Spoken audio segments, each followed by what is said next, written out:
Hi everyone, welcome back to the channel. Um, Today I want to talk about Final Fantasy VII, the remake. This isn't like a review or anything. It's more of like my thoughts and stuff. I finished the game a few days ago, and I just wanted to give my 2 cents on the remake and stuff. Now, this isn't really a review, it's just pretty much my impressions on the game. So, yeah. I haven't had much of a relationship with the Final Fantasy series. I've always known about it.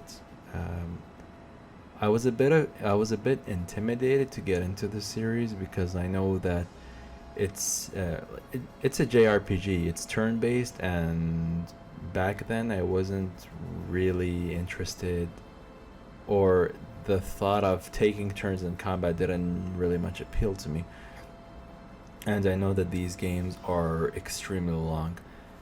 Uh, so I never played the original Final Fantasy VII when it came back in the day on the PS1. However, I did play the remaster that came out in late 2015, and I played that a few years back and I finished it. And to be honest with you guys, like I honestly like I used the cheats, so I kind of like made the whole experience or process a bit easier on myself.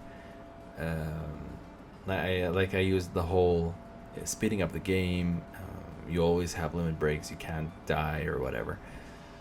And with that said, I really enjoyed the game a lot.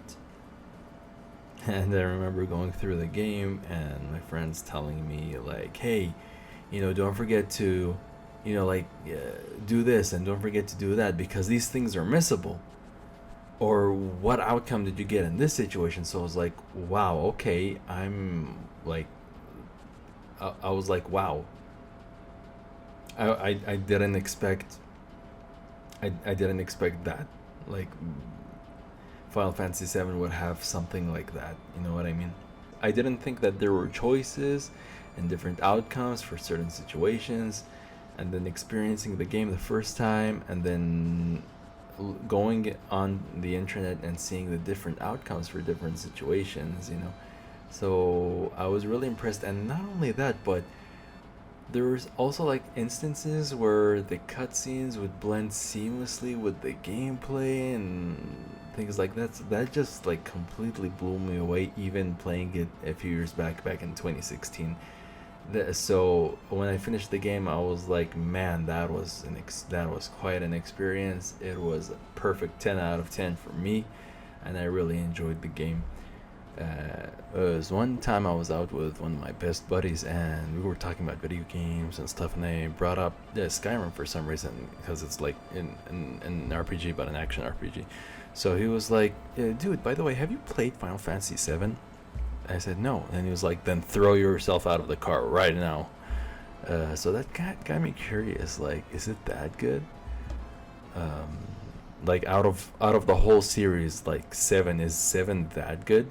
One of the other reasons why I was so intimidated to get into the Final Fantasy series was, especially seven, because it's number seven. Like, it's the seventh installment. So what about the six before?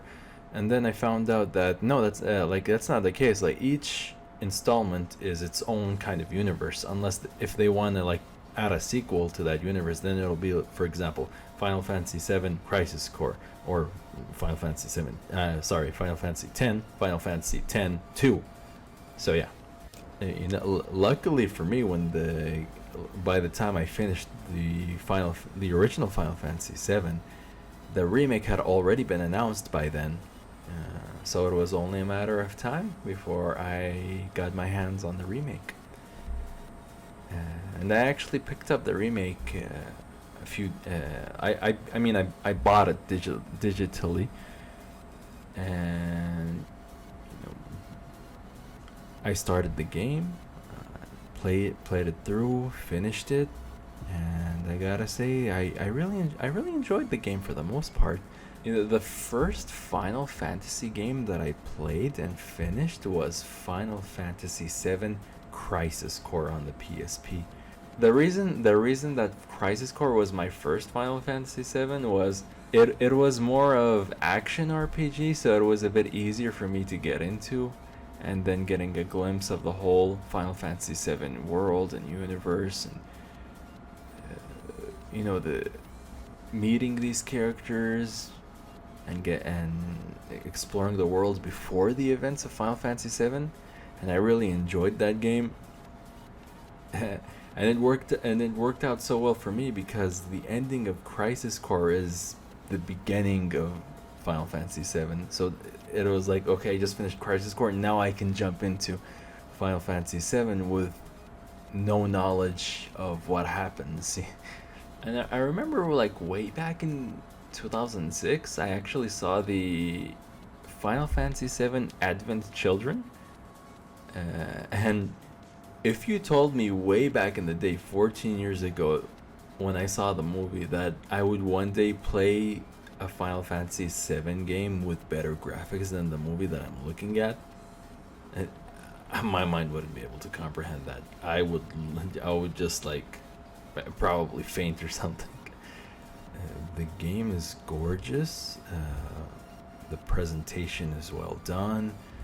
Uh, the, they've really brought the characters to life. I really enjoyed my time with the characters, the downtime, the gameplay for the most part is pretty good. I have a few issues though,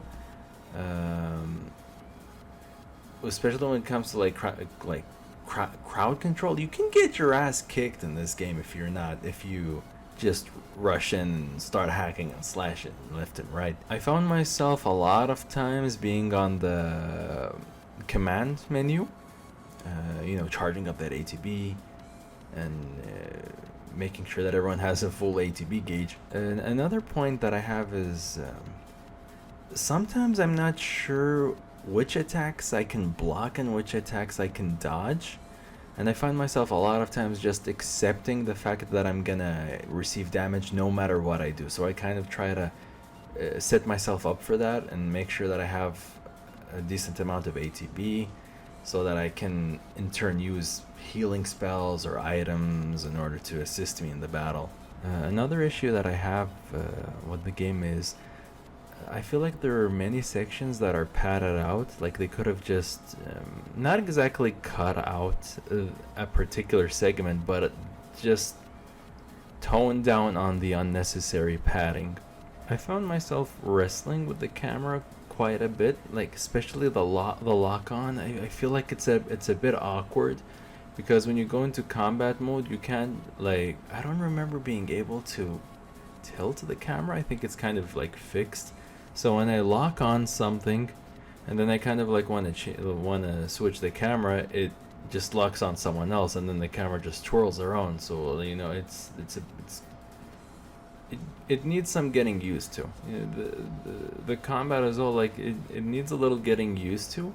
But once you get everything, like once you get into the rhythm, I guess, like once you get the hang of it, you're gonna be slicing and dicing and casting healing spells and fire spells and slashing down the bad guys left and right. You'll feel doing all these things, like once you get the hang of it, it just comes naturally to you. Like once you get into more battles and you spend more time with the game, like you'll feel doing these things, charging up that ATB gauge, making sure everyone has their full gauge so that you can have your spells at the ready or pull off your abilities and things like that, and making life easier for yourself as you get used to the controls and to the beat of the game.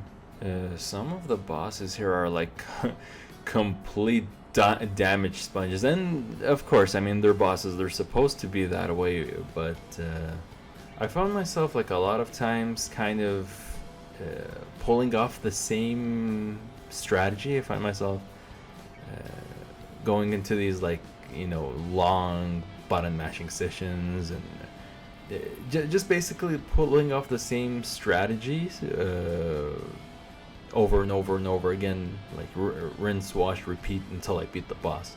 I mean, each and every enemy has their own weakness and things like that. But you know, that's just a little nitpick. But generally, you know, like I said before, I enjoyed the game for the most part.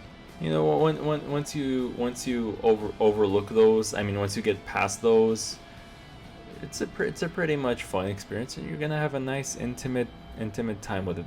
The game takes its time a lot. So yeah, you know, it takes its time to flesh out the characters, and you just take in the sceneries, the sounds, the music, the scenarios. It's pretty much a great time. So I personally think that a lot of people are gonna have quite a lovely time with the game.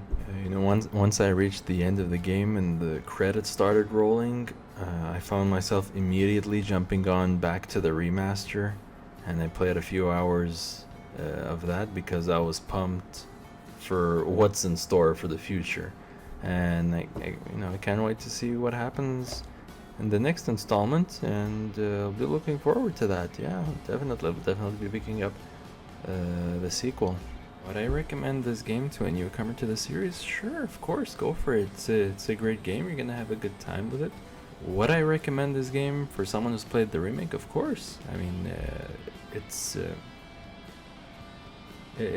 it's a well done remake, I'd say. You're gonna have a good time with it. Personally, I did. I didn't play the game back then, you know, back in the 90s, but I played it recently. I enjoyed it, and I played the remake, and I enjoyed that as well. And I think that's pretty much it. I think I pretty much said my piece. I don't want to I don't want to say anything that might spoil anything for anyone who hasn't played the game. I might touch on, you know, spoilers or whatever in another video. I don't think I will, but you know, just wanted to give my impressions. I think the game is I personally think it was worth the money that I paid for, and I'm planning on going for a second run with Japanese voices, and maybe, you know, crank up the difficulty to hard, and we'll see what happens. So, you know, thank you so much for checking out the video, and we hope to see you soon on other videos. If you like the video, please, you know, like, subscribe, comment, all that good stuff, and we'll see you in the next video. Peace out.